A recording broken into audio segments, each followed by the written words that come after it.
आयला कबाब शदीद गुस्से में आ जाता और कहता है कि तुम्हें शर्म आनी चाहिए, तुम्हारी माँ तो हमाकते कर रही है। लेकिन मुझे अफसोस इस चीज का है कि तुम भी अपनी माँ के साथ इन सारी चीजों में शामिल हो। देखो, ओन जैसा लड़का तुम चिराग लेके भी ढूंढोगी ना तो तुम्हें नहीं मिलेगा। ये बात तो बिल्कुल तय है। तो बेहतर यही है कि अपने दिमाग से अपनी माँ की तरह की फजूल बातें सारी निकाल दो। ऐसा कुछ भी नहीं होने वाला। और अगर तुम ऐसा सोच रही हो कि तुम कुछ भी ठीक कर लोगी, तो मैं ऐसा नहीं करने दूंगा। मतलब ये है कि उनके साथ ही तुम्हें अपनी जिंदगी गुजारनी है, चाहे जो मर्जी हो जाए। और ये जो तुम्हारे चक्कर दोबारा से शामी की तरफ लग रहे हैं ना, ये बात मुझे बिल्कुल भी बर्दाश्त नहीं। मैंने कितनी दफा अपनी आंखों के साथ तुम्हें ये सब कुछ करते हुए देखा है। मैं यानी बहुत हैरान हूँ इस चीज पे कि ओन की कितनी हिम्मत है कि तुम्हें इस तरीके से बर्दाश्त कर रहा है। आप देखेंगे कि शामी किस तरीके से दोबारा इस बात के लिए हामी भर है कि वो सब कुछ ठीक कर देगा और दोबारा से उससे शादी कर लेगा। लेकिन ओन इस बात को देख के हैरान और कहता है कि तुम जैसा घटिया इंसान मैंने अपनी जिंदगी में नहीं देखा है। तुम्हारी इन घटिया बातों की वजह से मुझे कुछ समझ नहीं आ रही कि मैं क्या करूं। और अफसोस की बात यह है कि मुझे तुम्हारी माँ को शिकायत लगानी पड़ेगी, क्योंकि वही तुम्हें ठीक करेगी। तुम जो जिस चीज के लिए बेताब हो रहे हो ना, मैं इस चीज को बड़े अच्छे तरीके से समझता हूँ। असल में गलती जो है ना, वो सारी आयला की माँ की है, क्योंकि उसको सही रास्ते पे लेके आने ही नहीं दे रही। बार बार उसको ये बताने की कोशिश कर रही है कि देखो, तुम्हारे साथ बहुत बड़ा जुल्म हो गया है कि तुम्हारी शादी उनके साथ हो गई है, और इस चीज को खत्म करना ही बेहतर है। ये बात ही तुम्हारे लिए ठीक है। लेकिन वो ये नहीं जानती है कि आखिर इसके पीछे चालें कौन चल रहा है। मतलब ये है कि रिंदा हर तरफ से कोई ना कोई नई चाल चल रही है, और किसी को कुछ समझ नहीं आ रही। सिर्फ और सिर्फ अपने मुफाद की खातिर वो ये सब कुछ करने की कोशिश कर रही है। इसके अलावा इस लड़की का और कोई मकसद बाकी नहीं रह गया। वो काफी ज्यादा हैरान और परेशान हो रही है कि आखिर कैसे कोई ऐसे कर सकता है। मतलब ये है कि उसको चाहे जो भी हो, आप जाकर हासिल करके ही रहना है उनको। आप उसके पास और कोई चारा दिल नहीं। में उसकी नफरत शदीद किस्म की बढ़ गई है। आप देखेंगे ऊपर से उसकी माँ 10 हाथ आगे है, उसको मजीद भड़काने की कोशिश कर रही है। ये नहीं कि अपनी बेटी को समझाए कि बेटा जो हुआ है ना बड़ा बेहतर हो गया है। लेकिन जी बीजान साफ साफ समझा देती हैं आइला को और कहती हैं कि मुझे तो समझ नहीं आ रही कि तुम्हारी माँ तुम्हारा दिमाग खराब करने की कोशिश क्यों कर रही है। अरे भाई, उसको तुम्हारे बारे में अब सोचना चाहिए था, क्योंकि जो फैसला किया है बिल्कुल भी गलत नहीं हुआ है। इन चीजों को समझना बहुत ज्यादा जरूरी था। लेकिन शायद तुम्हारी माँ को समझ ही नहीं आ रही। जिस पर साफ साफ कह देती है आयला कि माँ की बात तो छोड़िए, मैं खुद इस रिश्ते से इनकार करती हूँ।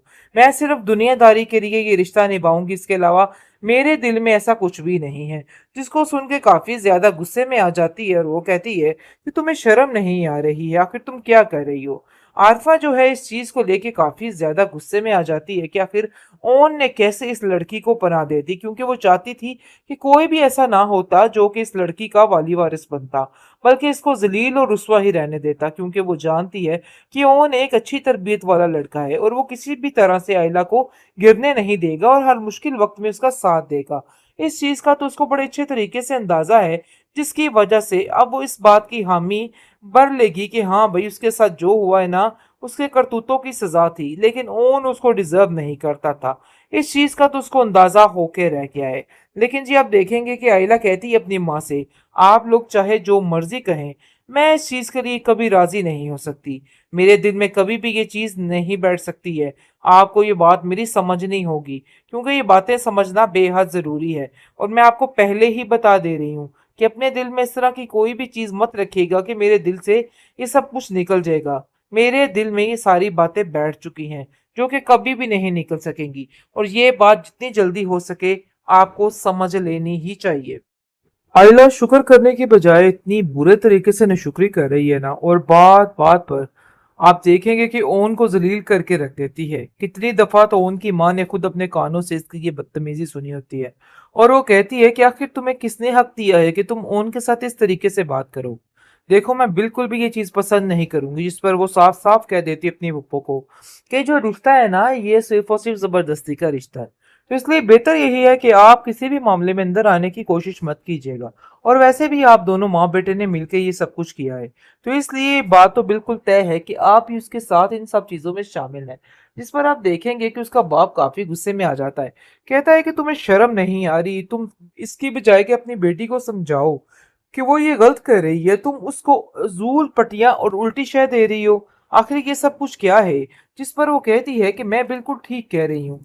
साकिब, आप नहीं समझ रहे हैं कि ये लड़का इस काबिल नहीं था कि इसकी शादी मेरे बेटी के साथ होती। लेकिन ओन कहता है कि अब जो हो गया उसको कहने का या उसको सुनने का तो कोई फायदा ही नहीं है। तो बेहतर यही है कि अब आप इन बातों को अपने दिल से निकालें और फजूल की बातें छोड़ दें, क्योंकि ये सब कुछ करना बहुत बड़ी बेवकूफ़ी हो सकती है।